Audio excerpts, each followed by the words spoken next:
Good morning everybody and welcome. It's Richard Wade from Risk and Safety Compliance Services. We are a UK based health and safety and risk management consultancy organisation based here in the north of the UK in Newcastle upon Tyne.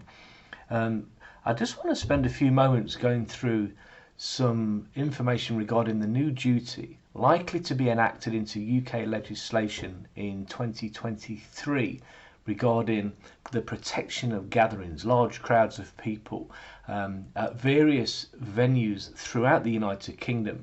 And I just want to make sure that we cover the key points and give you some key pointers at this early stage to enable you to plan effectively before the legislation becomes enacted.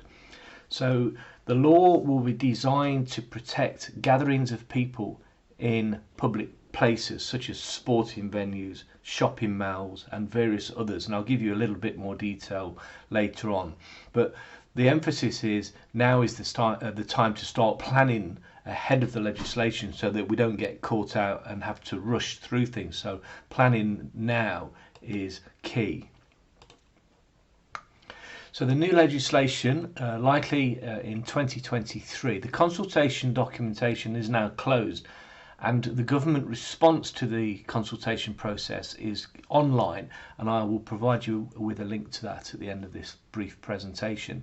So who's likely to have to comply with the protected duty? Well, any public venue with a capacity of upwards of 100 people, and some typical examples that you can see there are festivals, sporting locations, certain places of worship and places like university campuses where there's likely always to be more than 100 people present.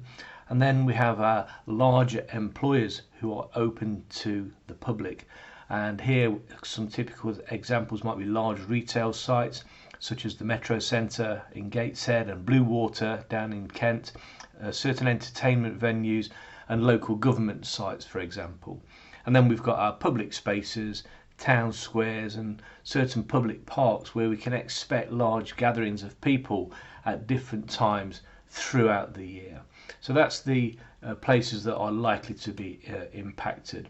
So what do we need to do? Now let's bear in mind this is probably not new to most businesses because this is effectively an extension of the current risk assessment process and certainly an extension of business continuity planning and disaster management. So the vast majority of businesses won't see too much of an impact by the introduction of this new legislation in 2023. But let's just recap what we should be doing now, really, and then what the law is going to require us to do next year. We need to start to develop plans that will enable us to prevent or deal with terrorist attacks.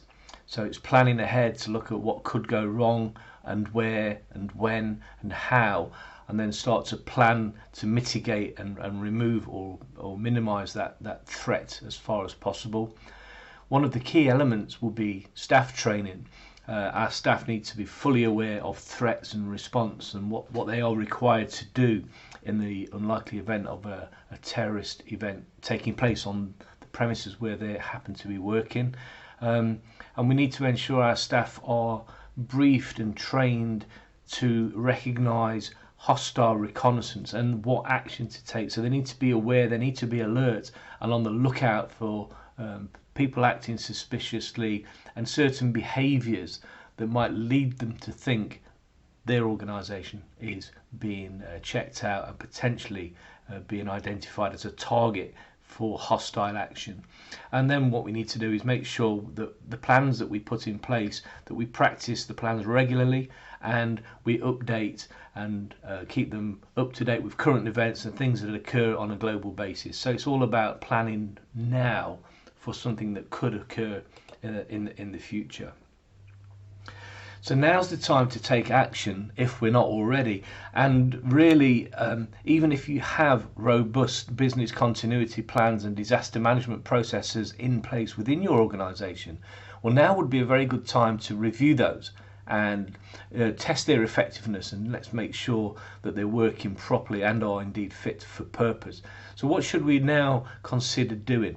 Well, we need a team approach to this. So we need to make sure that we've got the right people around the table with the right knowledge and experience and understanding and perhaps training related to terrorism and hostile threats, and more importantly, the planning for those events and the actions to be taken in the unlikely event of those events taking place. So we need to identify and quantify our threats. Let's work out how vulnerable we are as an organisation, and then put plans into place to mitigate that threat.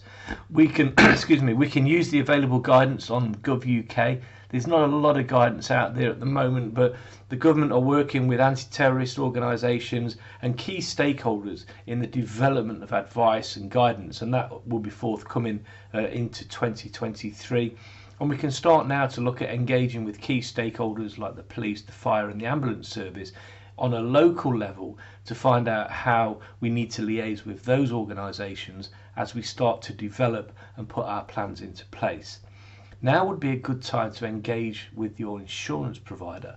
A lot of the key players are already planning for this legislation. So your key brokers and your key underwriters are already looking into this particular subject. So it would be a good thing to do is to get hold of those at an early stage and discuss your planning process with them. And you might find that they actually have a lot of resources to help you with your process. And it's a case of plan, plan and plan, and practice, practice, practice. The better the plans and the more that you've practiced it and the more that your staff are briefed and aware, the better things will go in the hopefully unlikely event that an incident occurs. If you train hard, you can work easy, and it works very effectively. So plan now, practice now, and then in the unlikely event of the event occurring, your team will be in a better position to respond quickly and effectively. So keep an eye out. We are going to monitor this situation and issue further information and guidance. Will hopefully become a bit of a pooling of resources. So as new legislation guidance is put out, as various organisations and stakeholders develop their guidance, we'll bring that together for you, and I'll get it up on our website so you have a one-stop shop for all of your information. So keep an eye on there, and I'll put the links to these in the YouTube box. So there's various documents already available. You've got the government response document to the consultation process. There's a little bit of information from the local government association on their findings to the consultation document, and then some information from the Manchester City Council, who obviously following the Ariana Grande disaster have really focused in on counter-terrorism and actions to be taken to plan and prevent this thing recurring in the future. And then finally there's our details. If you need to reach out, by all means do give us a shout on any of those contact numbers. We'd be delighted to get involved and guide, if you like, as best we can. So the key take home is then, let's start preparing now. Legislation likely to come into place in 2023, so we've got a bit of time. If you haven't already got disaster management and business continuity plans in place, then now is the time to get stuck into that. Plan, identify risk, analyse the threats to you and your organisation, the people who engage with you. Train your staff in the plans that you put into place, and then practice those plans and fine tweak them as you go. So the more that you plan, the better that you practice, the easier it will be for people to respond effectively and quickly in the unlikely event of a catastrophic event. So thank you for listening. That's me, that's Richard Wade at Risk and Safety Compliance Services. Bye for now.